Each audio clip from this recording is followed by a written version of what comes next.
Bonjour camarades, bienvenue sur ma chaîne No Coffee, No Work Here. Excellent, c'est Kawa.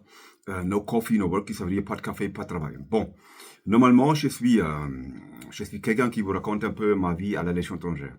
Hein, parce que c'est important. Peu de gens savent qu'est-ce que c'est la Légion étrangère et qu'est-ce qu'ils font les légionnaires là.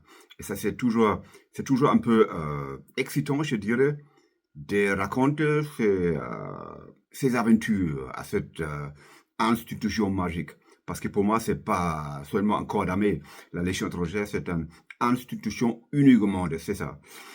Mais avant que je continue à vous raconter ma vie à la Légion étrangère, donc je viens de commencer avec mes aventures en Guyane, 85-87.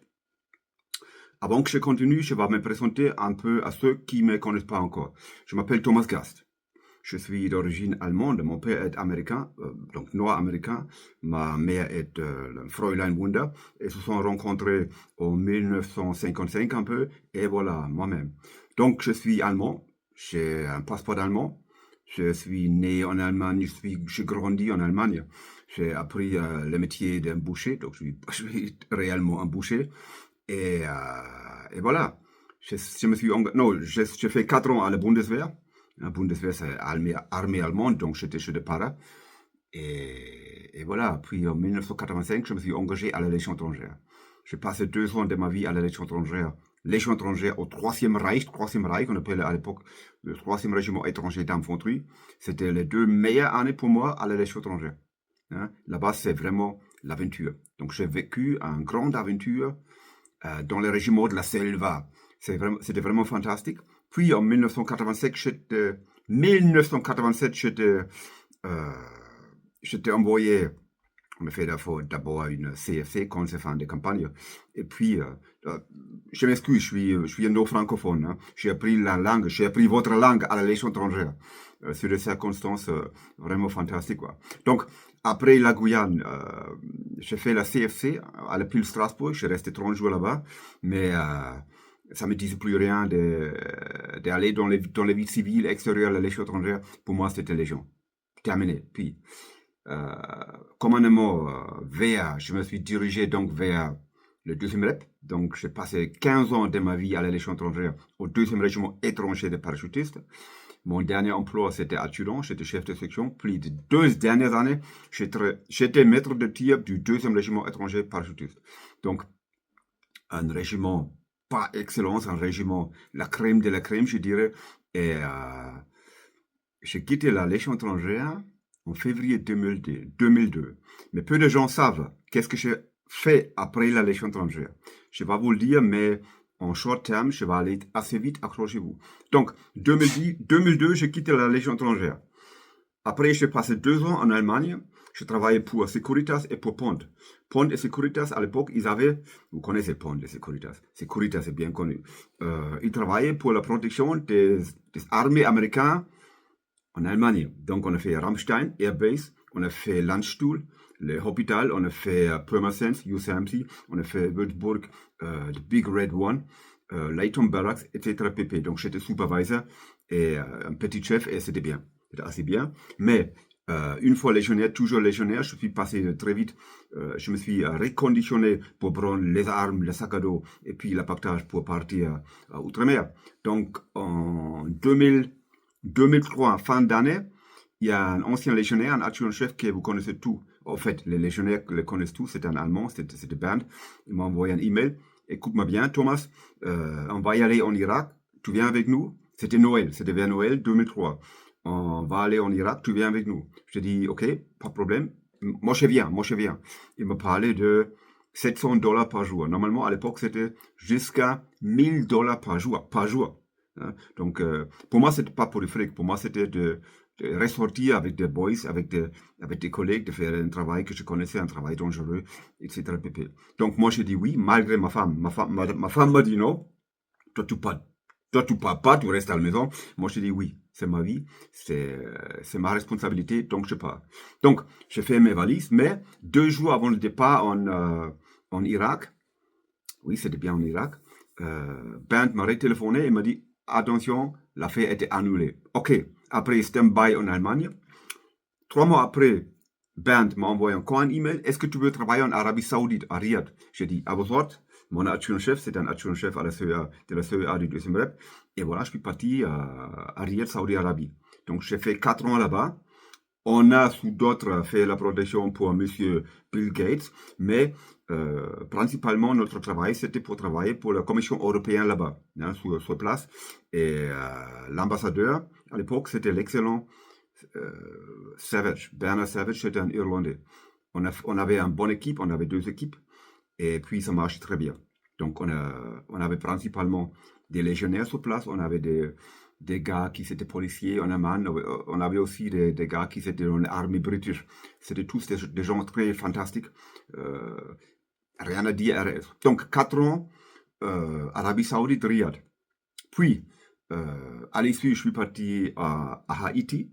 Même travail, mais là-bas, j'étais directeur, j'étais chef. Donc, j'avais sous mes ordres 135 locaux qui travaillaient pour moi et 4 superviseurs. Superviseurs, on travaillait pour la protection de l'ambassade de la Commission européenne à Pétionville. Là, pareil, c'était très bien. C'était une bonne ambiance. Les circonstances étaient un peu complexes parce qu'on avait l'époque des tropical storms et des hurricanes. Donc, c'était dangereux. Il y avait les kidnappings partout, il y avait des gangs qui étaient au travail là-bas, donc c'était pas toujours facile, c'était dangereux, même très dangereux.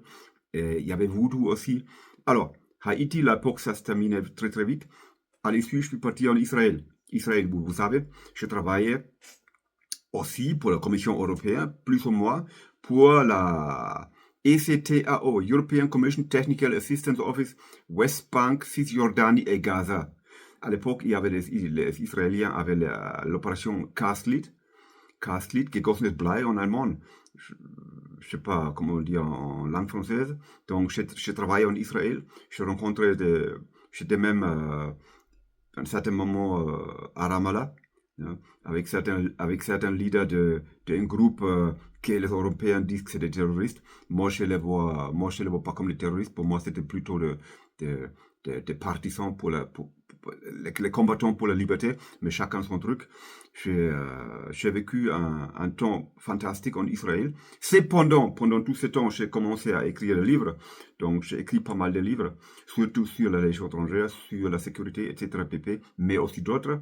J'ai aussi écrit 2 romans sur l'Afrique, hein, la bellétristique, fantastique. Et puis voilà, qu'est-ce que j'ai fait après? Yémen. J'ai passé 4 ans au Yémen. 4 ans au Yémen avec une boîte française. Et on a travaillé pour le projet YLNG, Yemen Liquid Natural Gas. Là-bas, je travaille aussi avec des légionnaires, mais je travaille aussi avec des cons. Je ne dirai pas de nom, bien sûr.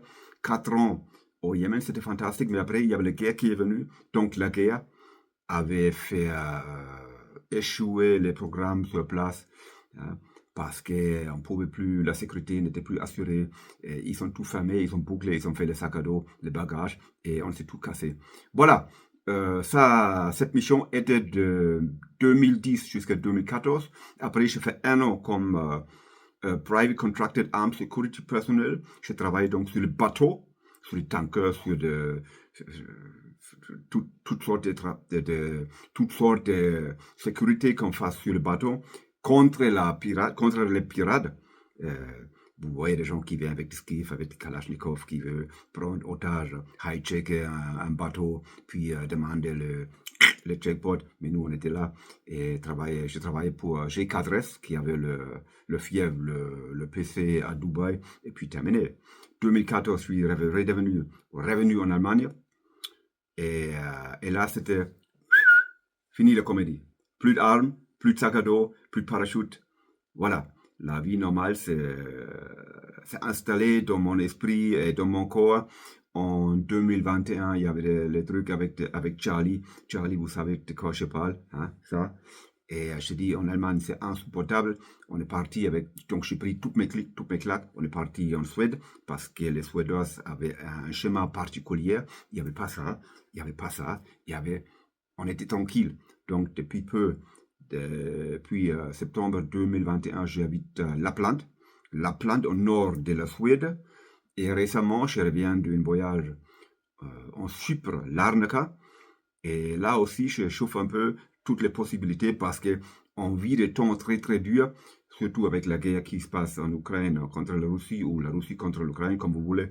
On est dans une ambiance plus ou moins de guerre, d'incertitude. Donc, je cherche un peu partout au monde où me mettre en cas de danger parce que un jour, ça va faire ratatouille partout. Et là, j'ai la responsabilité chez les enfants.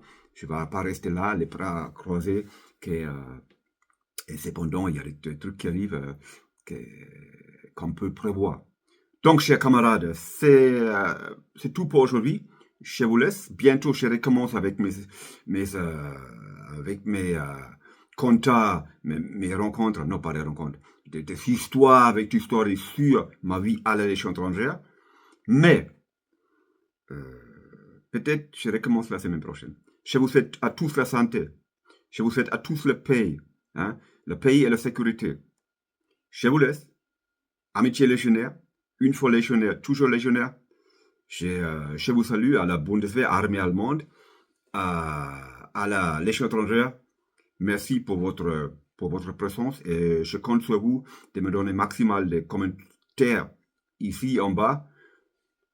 Phoenix, Legio Patria Nostra, vive la Légion, vive le deuxième rep. Radigam sos kosti Welt, no Coffee, no Worky. Jetzt aber, bye bye. Et grand merci à vous, je vous aime. C'est tout. On continue bientôt sur cette chaîne. Restez-y et voilà. Bye bye.